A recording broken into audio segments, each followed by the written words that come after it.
안녕하세요. 프리즘입니다. 똑똑해지는 쉬운 경제 뉴스. 오늘의 주제는 서민 울리는 전세 사기 급증입니다. 그럼 시작해 볼까요? 한국일보 김동욱 기자님 기사입니다. 다음은 기사 내용 요약입니다. 동시 진행이라 전세값을 부풀려 매매값과 똑같이 맞춘 뒤 세입자가 낸 보증금으로 신축 주택 분양대금을 치르는 매매 기법이다.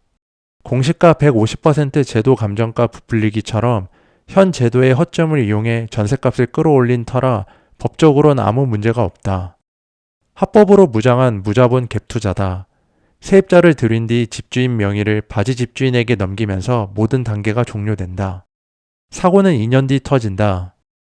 바지 집주인은 명의를 넘겨받은 대가로 주어지는 300에서 500만 원의 수수료와 2년 뒤 시세 차익을 노리고 뛰어든 이들이라 애당초 전세값을 돌려주는 일에는 관심이 없다. 전세값이 오르면 오른 대로 이득이고 떨어지면 집을 경매로 넘기고 빠지면 그만이다. 이달부터 동시 진행을 시작한 서울 강서구 공항동의 A빌라는 매매 가격이 3억 8천만 원인데 전세는 이보다 싼 3억 6천만 원이다. 이 단지에 걸린 리베이트는 매매의 경우에는 8천만 원, 전세는 6천만 원이다. 실제 매매와 전세 가격이 같다는 얘기다. 동시 진행 단지는 세입자를 끌어들이려고 이처럼 본인이 받게 되는 수수료 일부를 대출 이자 지원, 이사비 지원 등의 명목으로 지어준다. 업계 관계자들은 정부의 전세 사기 근절 의지에도 이 같은 동시 진행이 당장 사라지긴 어렵다고 입을 모았다. 분양 관계자 A씨는 바지 집주인으로 명의가 이전되는 마지막 단계를 막는 게 관건인데 정작 현 제도는 이를 용인하고 있다고 말했다. 국토부는 이날 전세 사기 의심 거래 106건을 경찰청에 수사 의뢰하는 등 전세 사기에 엄정 대응한다는 방침이다. 이 중에는 빌라왕과 관련한 16건도 포함됐다. 매매가는 전세가보다 높은 게 당연합니다. 하지만 요즘같이 부동산 침체 상황에선 전세가와 매매가가 동반 하락하는데요. 이때 낮아진 매매가가 2년 전 전세가보다 낮아지는 상황을 깡통 전세라고 부릅니다. 일반적으로 처음 전세 계약 시 매매가와 전세가 차이가 적은 경우 깡통 전세 가능성이 높습니다.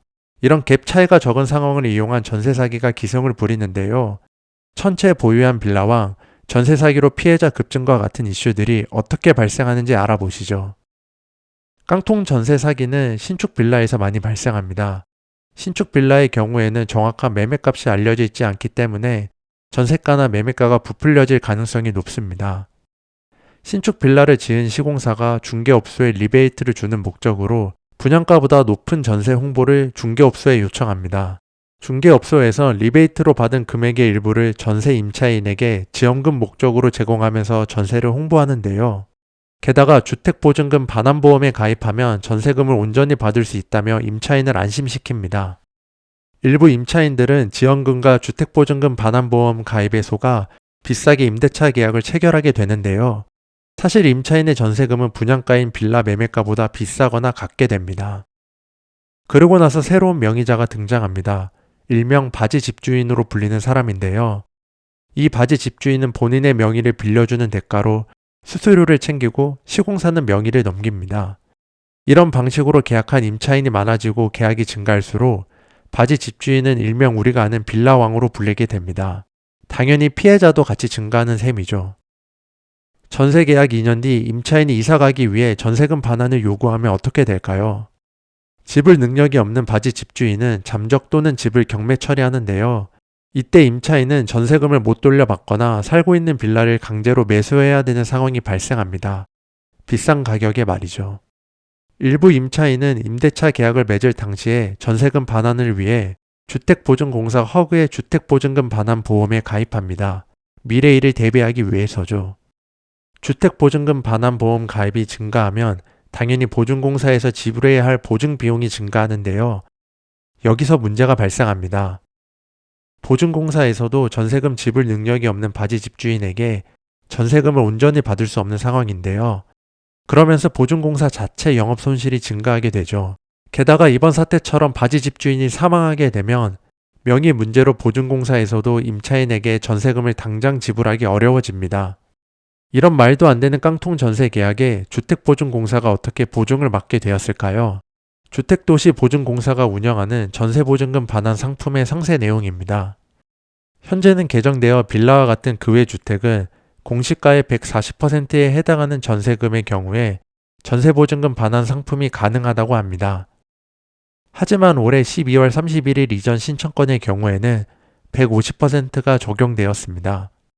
결국에 전세보증금 보험이 빌라 가격의 140에서 150% 되는 점을 악용한 것입니다. 빌라 매매가의 140에서 150% 수준으로 깡통 전세를 맞추다 보니 주택보증공사에서도 아무 문제 없이 보증을 맡게 되었습니다. 2022년 상반기 주택보증공사 영업이익입니다.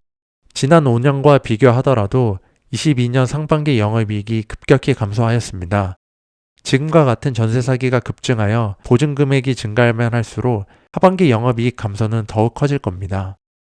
이번 깡통 전세 사기로 인해 국회의 법 개정과 정부 차원의 지원이 있을 예정입니다.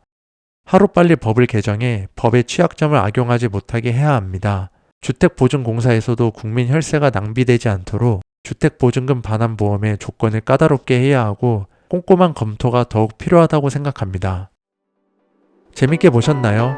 이번 사건의 사회초년생과 저소득층, 신혼부부 비율이 높다고 하는데요. 촘촘한 법망과 처벌 강화로 이런 일이 다시는 발생하지 않도록 해야 합니다. 거기다 경제나 부동산에 공부가 필요하고 무턱대고 주는 지원금에 현혹되지 말고 의심해야 할 것입니다. 이것으로 오늘의 주제, 서민 울리는 전세 사기 급증을 마치겠습니다. 감사합니다.